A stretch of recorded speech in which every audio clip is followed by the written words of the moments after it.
Shalom, shalom, Shabbat, shalom. Shabbat shalom. Welcome to the Yahweh and Yahshua Speak television show. Yes. We are still in Hebrew History Month. Yes. And the title of this segment is Coming to America to Mental Slavery. Stealing the Sons of Thunder's Thunder. Let's go to Jeremiah or Yirmiyah, the 2nd chapter. So this is what the world calls Black History Month, but we, the Ruach HaKodesh through Micaiah ben Yisrael, renamed it Hebrew History Month because black folks are Hebrews, we're Hebrews, and that's really what this month is about.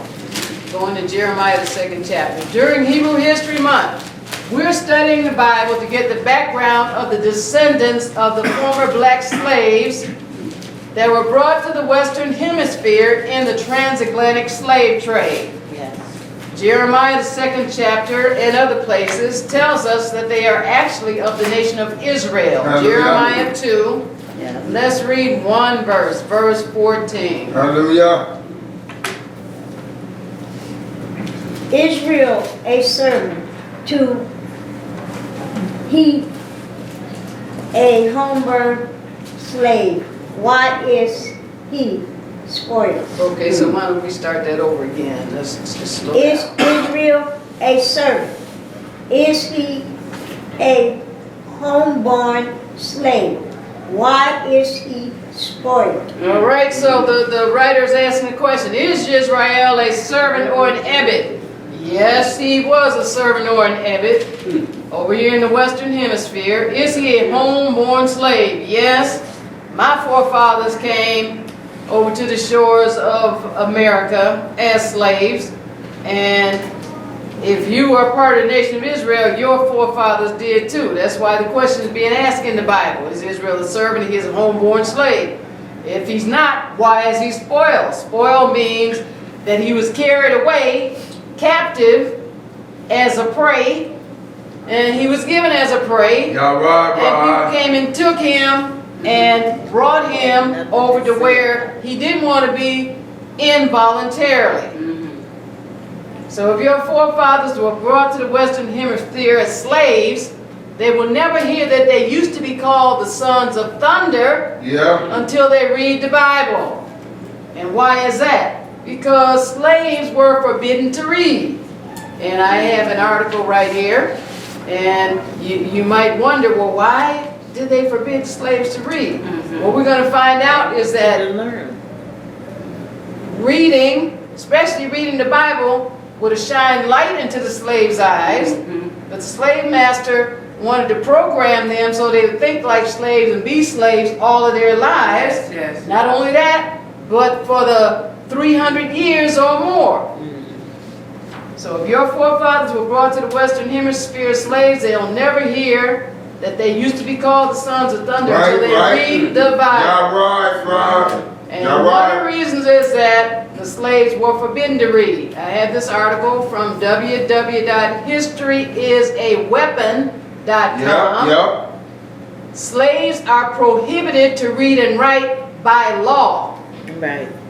Slave masters understood that their social control of the slaves could not be based solely on physical coercion. Knowledge was power. And virtually all slave codes established in the United States set restrictions, making it illegal to teach slaves to read or write. The statute below was passed by the state of North Carolina in 1830 to 31 and is fairly typical. And it reads, an act to prevent all persons from teaching slaves to read or write, the use of figures accepted. Whereas the teaching of slaves to read and write has a tendency to excite dissatisfaction in their minds and to produce insurrection and rebellion to the manifest injury of the citizens of this state, therefore, be it enacted by the General Assembly of the state of North Carolina, and it is hereby enacted by the authority of the same, that any free person who shall hereafter teach or attempt to teach any slave within the state to read or write, or shall give or sell to such slave or slaves any books or pamphlets, shall be liable to indictment in any court of record in this state having jurisdiction thereof. And upon conviction shall at the discretion of the court, if a white man or woman, be fined not less than $100, nor more than $200, or imprisoned.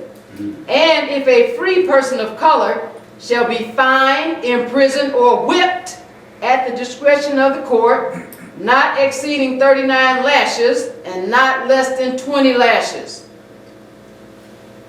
And this was passed by the General Assembly of the state of North Carolina in the session of 1830 to 31. But this just represents how it was, and this was a law, and it was legal. Let's go to 2 Timothy, the 3rd chapter. So this Hebrew History Month is not about inciting people to be upset with the slave master. It's inciting them to want to pursue and find out who they are. Why did they end up in slavery? How did that happen to them? Y'all right, tell like it is. Going to 2 Timothy, the 3rd chapter. So slaves were forbidden to read. The main reason was so they could not read the Bible. That's right. And Yahweh's sons of thunder, we're going to find out they were part of our forefathers that were brought to the Western Hemisphere in the transatlantic slave trade. And these black men of the nation of Israel were destined to be taught the Holy Scriptures, or to read the Bible from childhood. And to know what was in the Bible. That's true. 2 Timothy, the 3rd chapter. They were destined to know that. That's right. But it got cut off in slavery. 2 Timothy 3. Let's read verse 15, please. Hallelujah. And that from a child thou hast known the Holy Scripture, which are able to make thee wise unto salvation through faith, which it in Messiah Yahshua. Hallelujah. So that from a child, a zakar, thou art known the Kadash, the Holy Scriptures, which are able to make thee kakim wise unto Yahshua salvation through our faith, which is in Mashiach Yahshua. Well, that's how it was supposed to be. And this is talking about a person that did from a child knew the Scriptures, but because our forefathers were slaves, they did not know the Scriptures from a child. They were cut off from reading the Bible. Go to Romans, the 15th chapter. And we're going to see this was a spiritual enslavement. It wasn't just physical. Romans, the 15th chapter.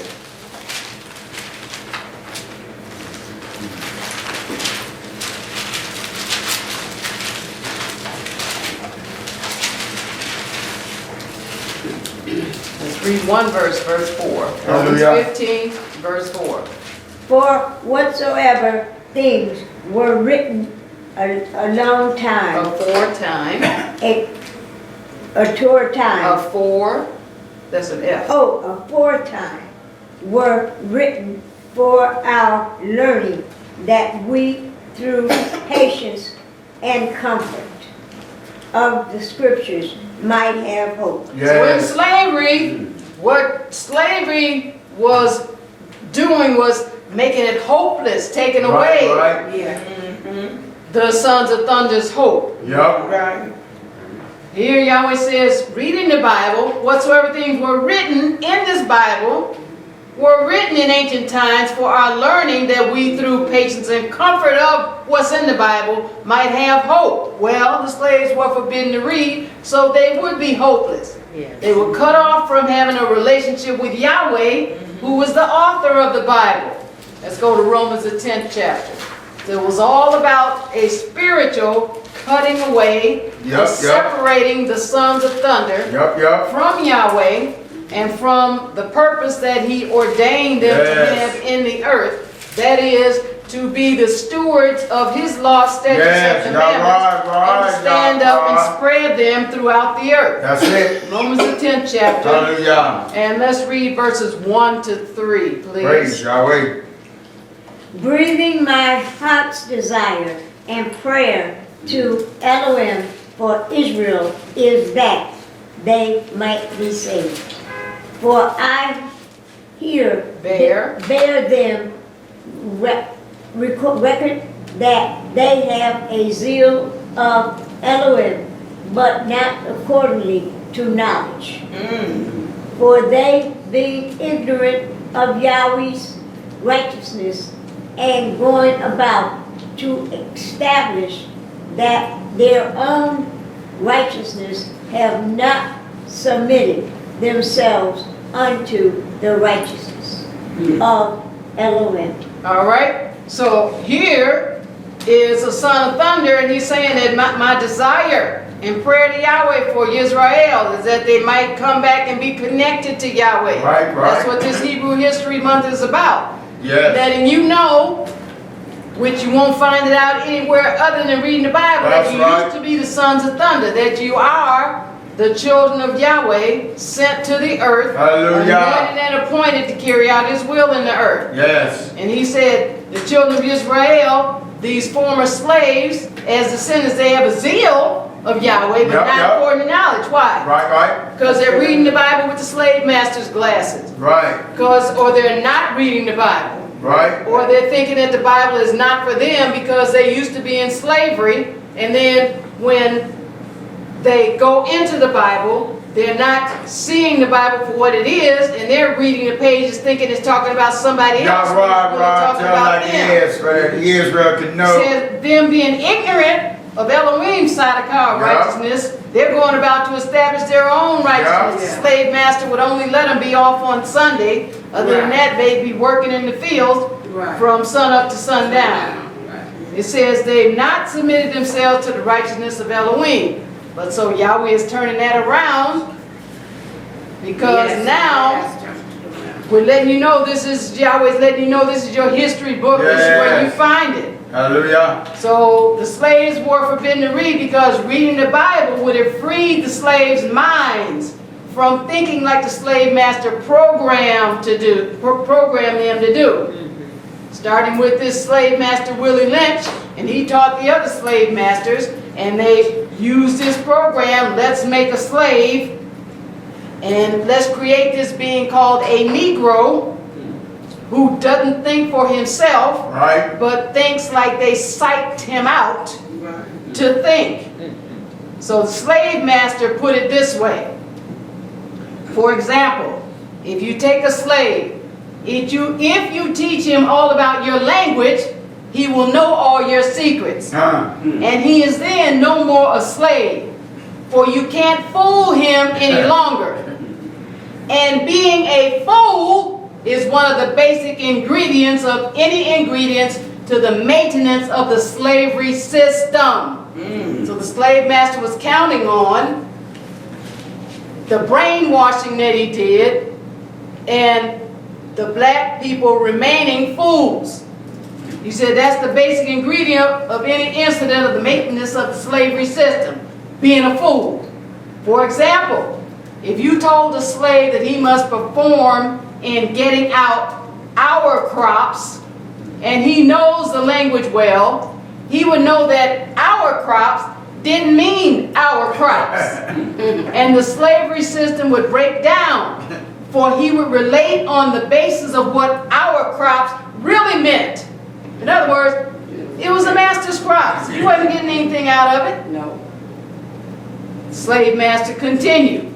For example, if you put a slave in a hog pen and train him to live there and incorporate in him to value it as a way of life completely, the biggest problem you would have out of him is that he would worry you about provisions to keep the hog pen clean. Or the same hog pen and make a slip and incorporate something in his language whereby he comes to value a house more than he does his hog pen, you got a problem. He will soon be in your house. That's what they have programmed. That's what they programmed our forefathers as slaves to value the hog pen. And you can see it in certain neighborhoods. That's the hog pen. Yeah. They y'all value right. that. Right. And then when you talk about owning a house rather than renting, Right. hey, they value the hog pen. Why? Because their mind is still programmed with that slave Right. mentality. Right. Go Tell to like it Zechariah, the 10th chapter. Zechariah, the 10th chapter. And so in spite of the devil and the slave master's plan, the sons of thunder's thunder from Yahweh continue to bring them through. No matter what. Yahweh kept being merciful. The slave master could not stop the sons of thunder's thunder from coming through. Zechariah, the 10th chapter. Zechariah, the 10th chapter and verse 5, please. Hallelujah. And they shall be as mighty men which tread down their enemies in the mire of the streets in the battle, and they'll fight because Yahweh is with them, and the riders on horses shall be confounded. All right, so here he's talking about the men of the nation of Israel. They shall be as mighty men. So even though our forefathers came over here in the transatlantic slave trade, and the devil used a slave master to program them and to make them think like slaves, in spite of what he did, it says, they shall be as mighty men, Yeah. which tread down their enemies in the mire of the streets in the battle, and they shall fight. Why? Because Yahweh is with them. Right. And the riders on horses shall be confounded.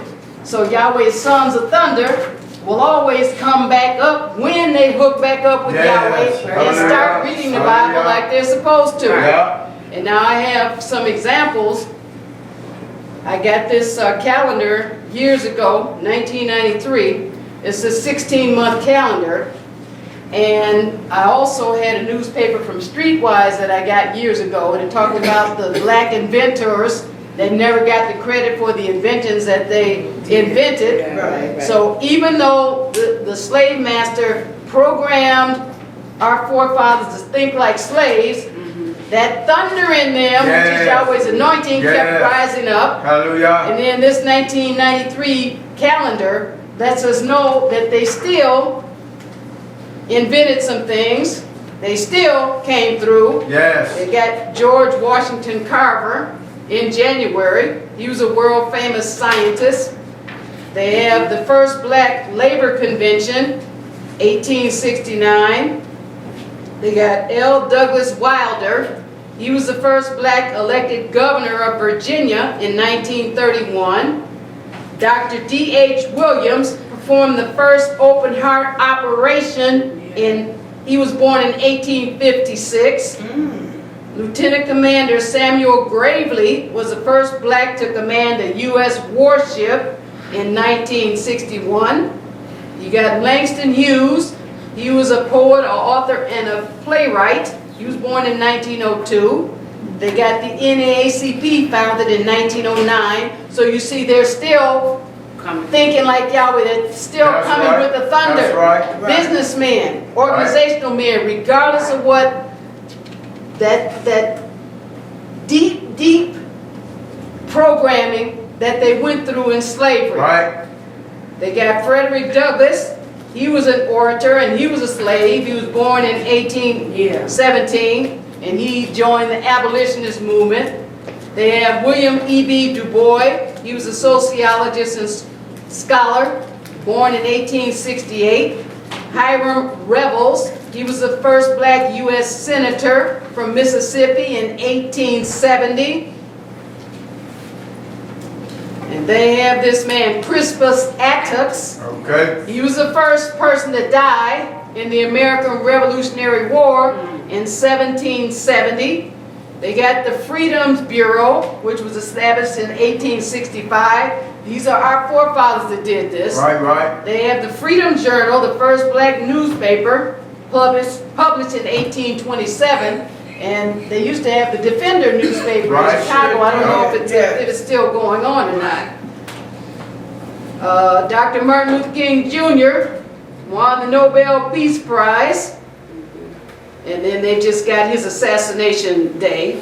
Booker T. Washington was the president of Tuskegee for 34 years. You got A. Philip Randolph. He was an activist and labor leader. He was born in 1889. And then going back to Tuskegee, we've all heard about the Tuskegee Airmen that flew and taught themselves to fly and carried out all these successful missions. That's right. A. Philip Randolph, the activist and leader, born 1889.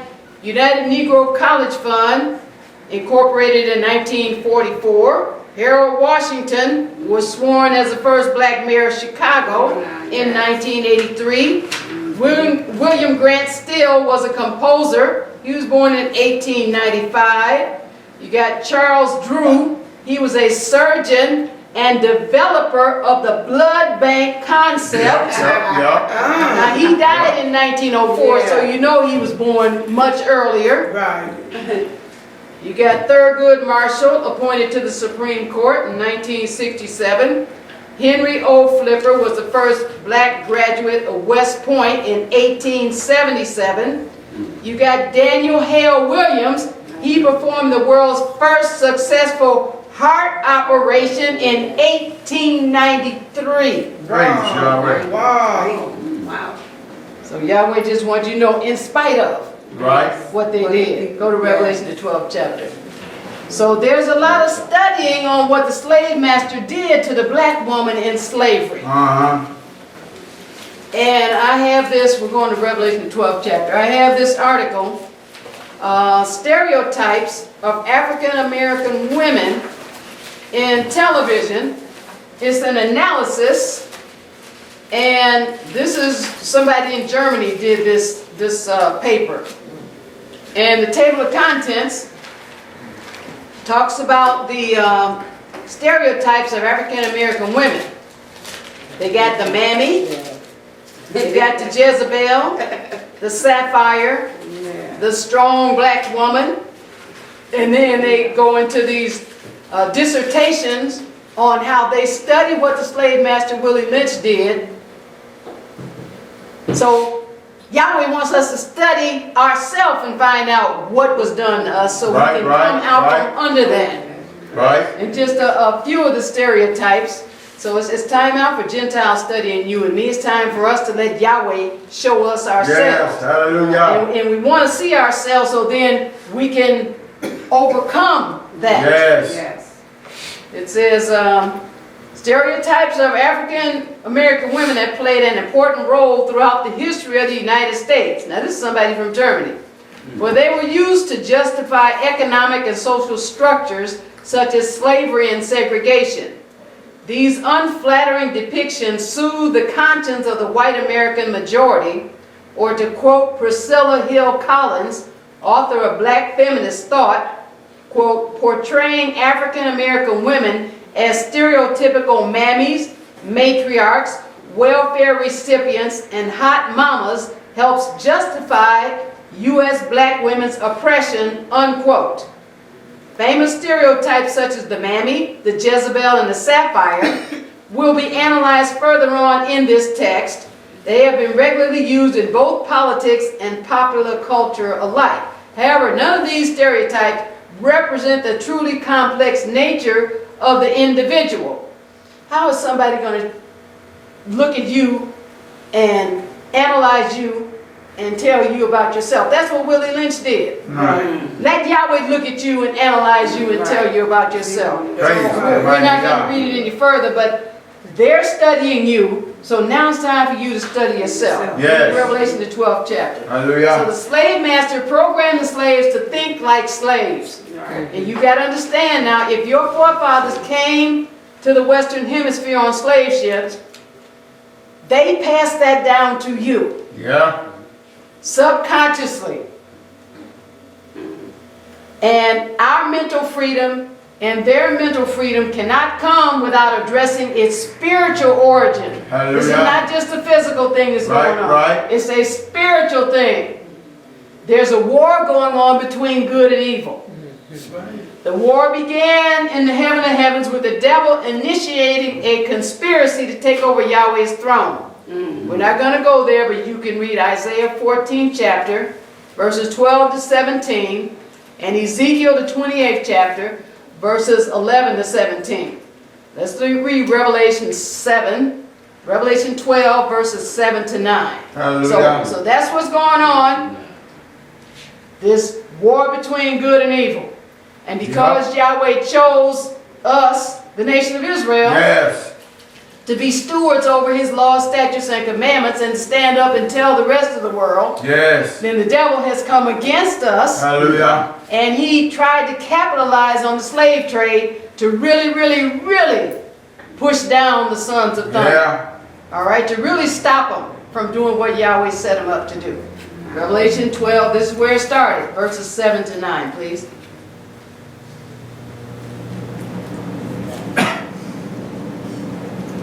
Revelation chapter 12. I'm on Revelation chapter 12. All right, read 7 and 9. And there was in heaven. Wait, there was war. And there was war in heaven. Mm-hmm. Michael and his angels fought against the dragon, and the dragon fought and his angels, Okay, go ahead. and prevailed not, neither was their place found any more in heaven. And the great dragon was cast out, that old serpent called the devil, and Satan, which deceived the whole world. His angels were cast out with him. He was cast out into the earth. You see that in verse 9? Angels were cast out with him. Okay, let's read verse 9 again, please. Oh, okay. And the great dragon was cast out, that old serpent called the devil, and Satan, which was cast out, Wait, which deceiveth? deceived the whole world. He was cast out onto the earth, and his angels were cast out with him. All right, so this is where the war between good and evil started. Yep. And there was 1/3 of the Malachim, or angels, that joined with the devil Yep. in heaven, and they played the first spiritual big mamas. What Yahweh is showing us is that the devil, because Yahweh is the Father, then coming against Yahweh, he has set up this prototype, this big mama. He does it in the form of religions. He uses it in a spiritual sense, and he uses it in a physical sense. Yep. So the 1/3 angels in heaven played the first spiritual big mamas Yep. when they let the devil punk them out by following them. But because of this spiritual war, in every generation the devil sees Yahweh's sons of thunder as a threat. Yep. And they are a threat. Yes, we are. Why? Because they're standing up and they're saying Hallelujah. what thus said Yahweh. That's it. So he set up big mama religions in the earth to stop Yahweh's sons of thunder from spreading Yahweh's true doctrine. Hallelujah. Let's go to Revelation, the 17th chapter. We want to read verses 5 to 6. Hallelujah. And upon her forehead was a name written, Mystery, Babylon, the Great, the mother of harlots and abominations of the earth. Okay, go ahead. And I saw behold, drunken, The the woman. woman drunken with blood of the saints and with the blood of the martyrs of Yahshua. Mhm. And when I saw her, I wondered with great admiration. Good, good. All right, so here's the devil's big mama, his religious system. And at the top of it is the Roman Catholic Church. But a whole bunch of daughters have branched off. Right. Yahweh is revealing now in the Bible, that's why the slaves were forbidden to read, that his enemy, the devil, uses big mamas. So this spiritual war continued on the earth when the first woman was tricked by the devil. Yeah. She gave in to her flesh, and she played the first physical big mama. Go to Genesis, the 3rd chapter. The devil plays big mamas a lot.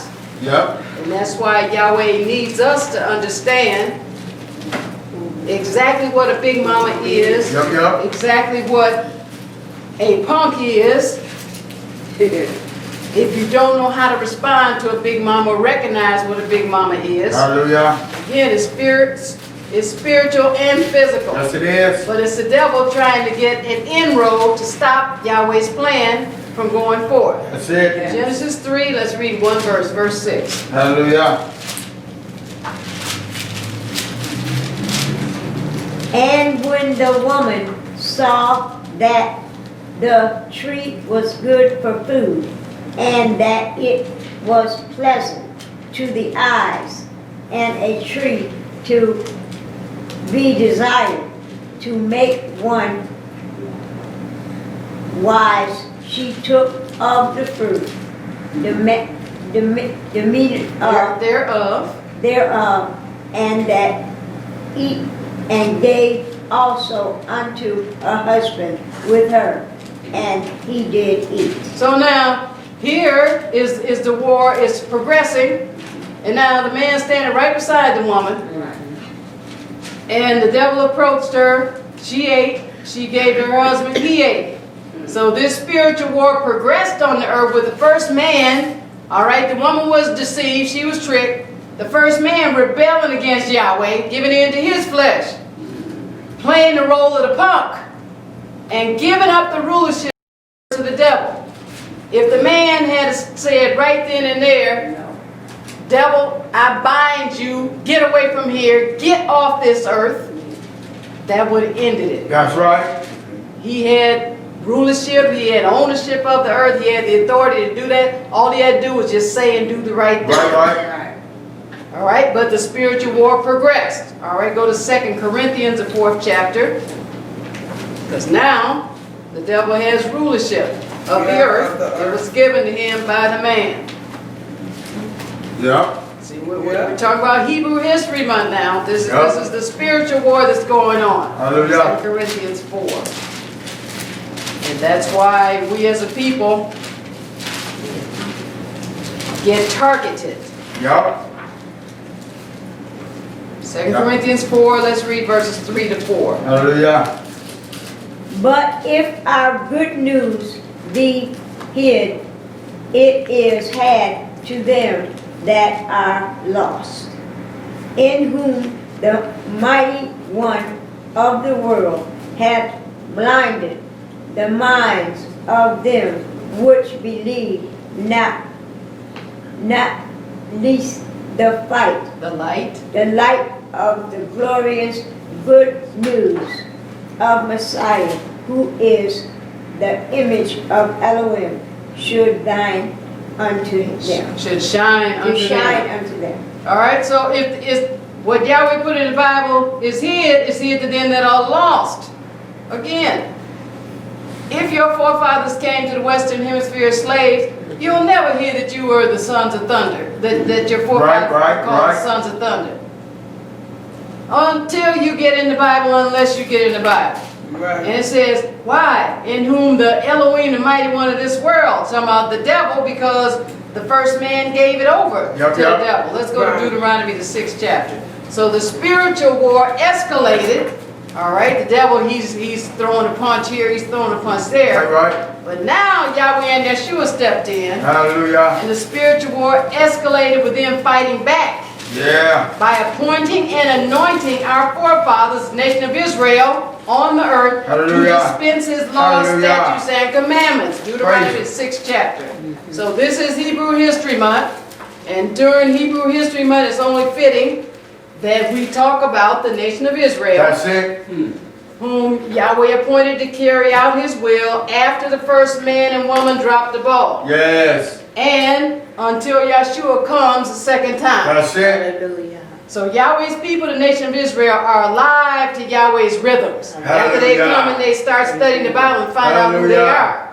He put within the family structure to perpetuate his will on the earth. And he's talking about the man and the woman, the husband and the wife. Y'all right, bro. I'll tell And like they that. pass it on to their children. Yeah, right. Deuteronomy 6, let's read verses 4 to 7. Hallelujah. This is the rhythm of life with Yahweh. Yeah, yeah.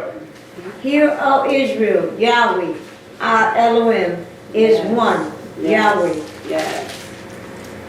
And thou that love Yahweh, thy Elohim, with all thine heart, and with all thy soul, and with all thy might. And these words which I command thee this day shall be in thine heart. Verse 7. And thou shalt teach them diligently unto thy children, and shalt talk of them when thou sittest in thy house, and when thou walkest by the way, and when thou liest down, and when thou risest up. All right, when thou Hallelujah. liest down and when thou risest Hallelujah. up. So this is what the family, Yahweh set it up to be. For the husband, the head of the family, to let his wife know first what Yahweh's plan is, then they let the children know. Teach them diligently to your Yes. children. Talk of them when you sit in your house, when you walk by the way, when you lie down, and when you rise up. Yes. Go to Jeremiah, the 30th chapter, Jeremiah or Yirmiah. So the sons of thunder's thunder is the vision they get from Yahweh to Hallelujah. teach his laws, statutes, Hallelujah. and commandments to every human being on the planet. Yes. Beginning with the divine core unit of his family. Right. And we said in another show, the divine core unit is a married husband and wife. That's it. Jeremiah 30. That's the divine core unit. Has nothing to do with the children. But when they have children, then we saw what they're supposed to do with Right, it. right. Hallelujah. Jeremiah 30, let's read verses 20 to 22, please. Hallelujah.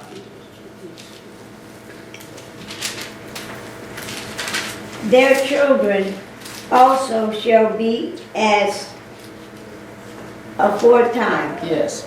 and their congregation shall be established before me, and I will punish all that opposes them.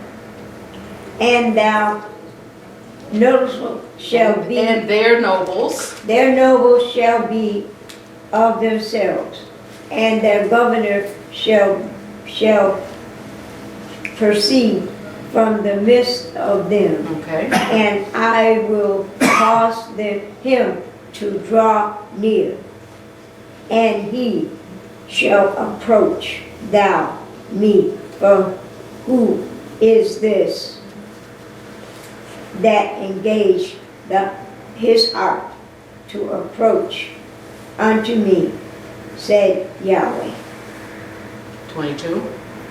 And ye shall be my people, and I will be your Elohim. So when that Hallelujah. divine core family unit is hooked up to Yahweh and doing what Yahweh said and teaching their children diligently, it says your children shall also be as aforetime. They'll Right, have right. thunder too. Right. Your congregation shall be established before Yahweh. He'll Uh-huh. punish everyone that oppresses you. Your nobles shall be of yourself. We'll have some skills. We'll get back the thunder that Yahweh gave us. Right. Governors shall come out of the midst of us. Yes. And Yahweh will draw near to us. Yes. Go to Luke, the 24th chapter. So, wives are the first to be taught the vision. Just like we saw in the garden, Yahweh gave the man the instructions, and he told his wife, because when the wife was conversing with the devil, and she's saying, well, yeah, Yahweh said we're not supposed to eat. So the wives are the first to be taught the vision. The goal is to expose the devil's big mamas. Okay. And to get rid of them. That right? His religions and the personalities. That's it. And as descendants of former slaves, until we read the Bible, we cannot break the devil's slave lock on our mind. Luke 24. You can't break it. Luke 24. Okay. Can't break it without reading the Bible and Yahweh coming in there and helping you break it. That's it. First of all, you got to understand it's spiritual. Yep. It's not because you don't have 40 acres in the field. Right. Luke 24 and verse 32, please. Hallelujah.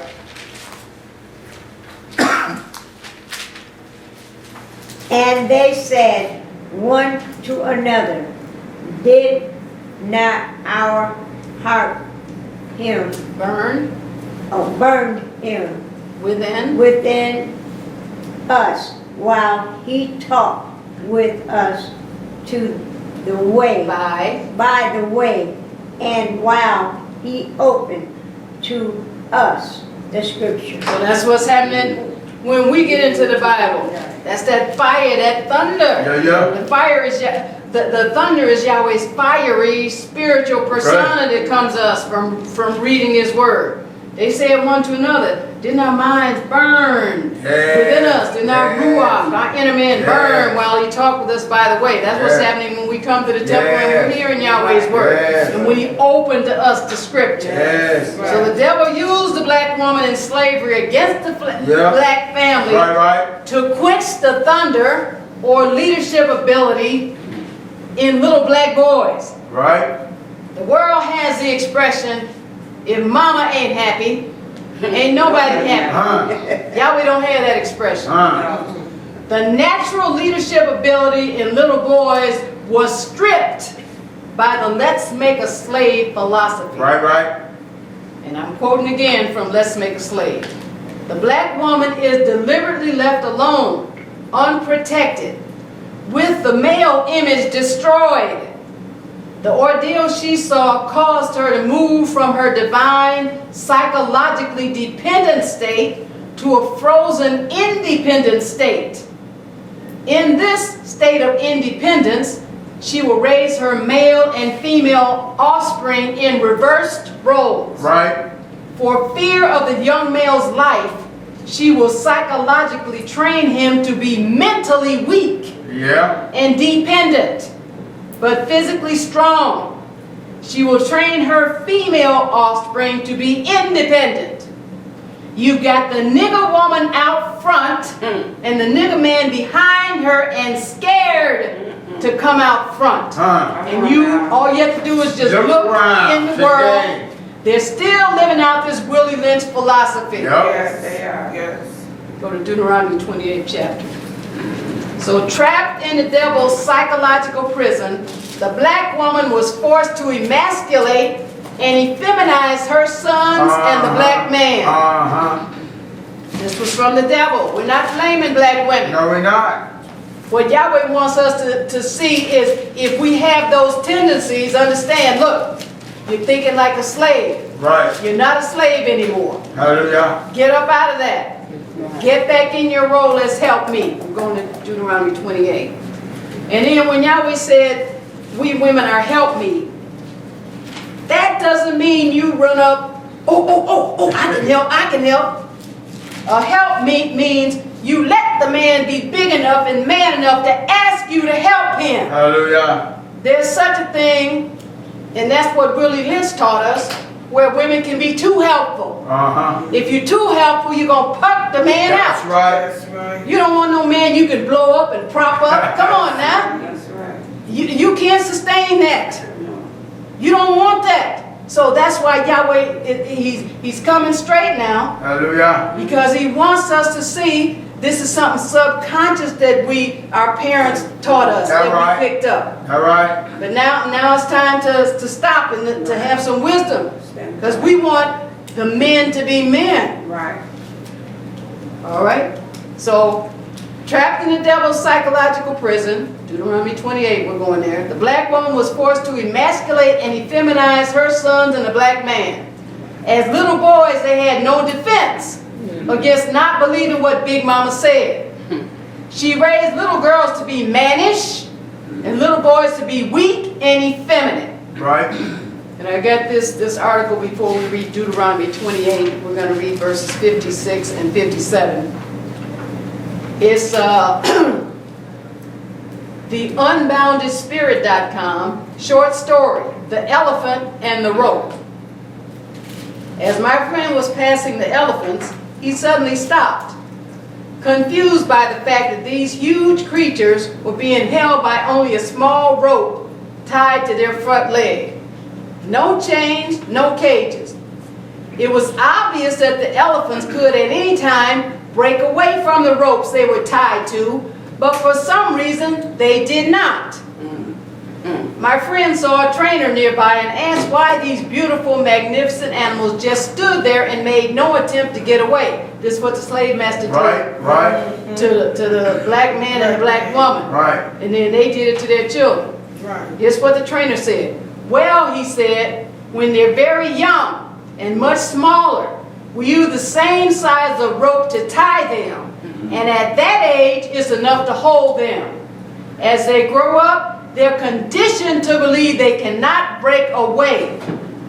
They believe the rope can still hold them, so they never try to break. Wow. That's what Willie Lynch said. He said, That's hey, right. Yeah. with this psychology, it'll last at least 300 years. And unless Yahweh comes and shines the light and wakes us up out of it, you'll be like the rest of the world. That's right. Still thinking like a slave, doing like a slave. All right. Deuteronomy 28, let's read verses 56 to 57. Please. Hallelujah.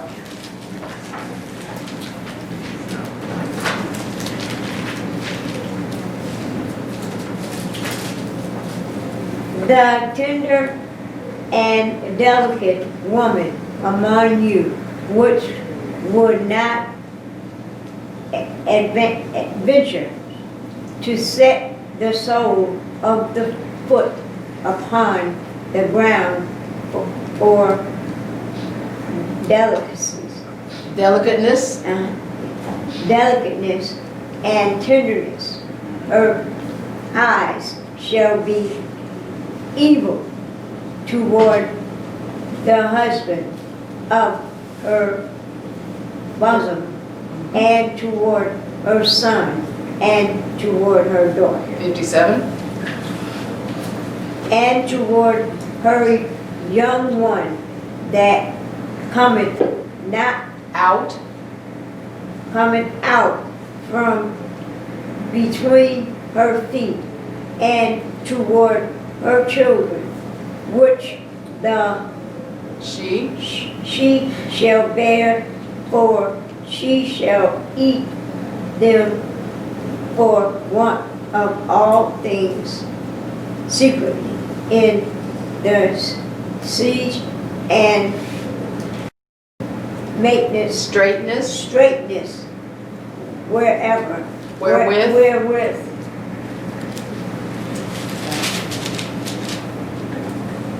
mine enemy, thine enemy shall distress thee in thy gates. Wow. All right, so this Deuteronomy 28 chapter really explains and breaks down what happened to our forefathers in slavery. And it said, the tender and delicate woman among you.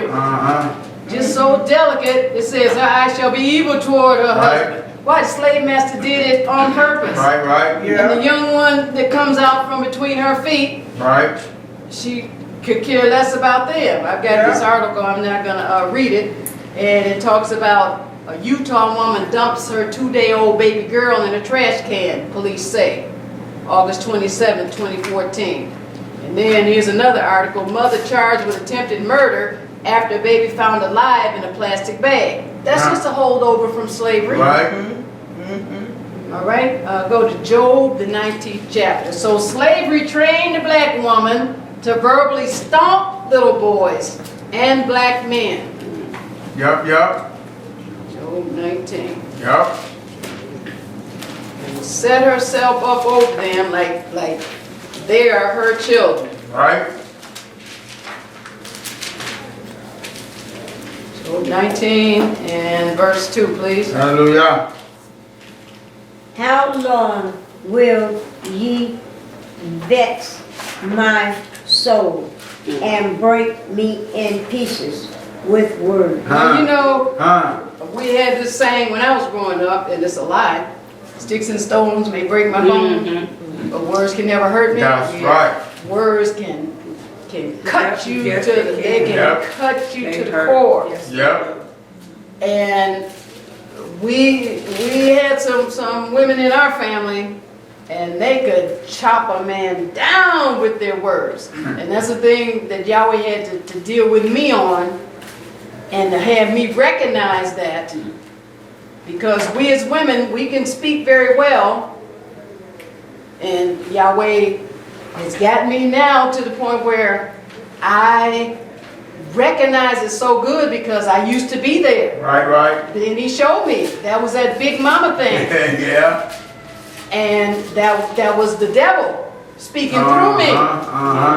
He's saying, how long will you vex my nerves and break me in I pieces know, with right? your words? So this is what Big Mama was trained to do with the little black boys Right. and with the man. Right. And she got that way, not blaming her. She Nope. watched the mighty men being tarred and feathered, put on horses Right. and pulled apart. She watched the rest of the men in slavery being beat to almost the point of death. Right. That was a shock. That was terrorizing. Yeah. Go to Proverbs, the 10th chapter. Praise the mighty God. Revelation knowledge. So we have to watch our words, especially when you're dealing with children, Right, right. and especially Yup. black male children. Right, right. Proverbs 10, verse 1. Hallelujah.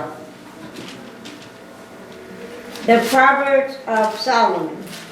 A wise son maketh a glad father, but a foolish son is the heaviness of the mother, Of his mother. of his mother. You got too much Big Mama up in there. Right, right. Crushing, breaking in pieces the child with words. And then you may be looking at your children and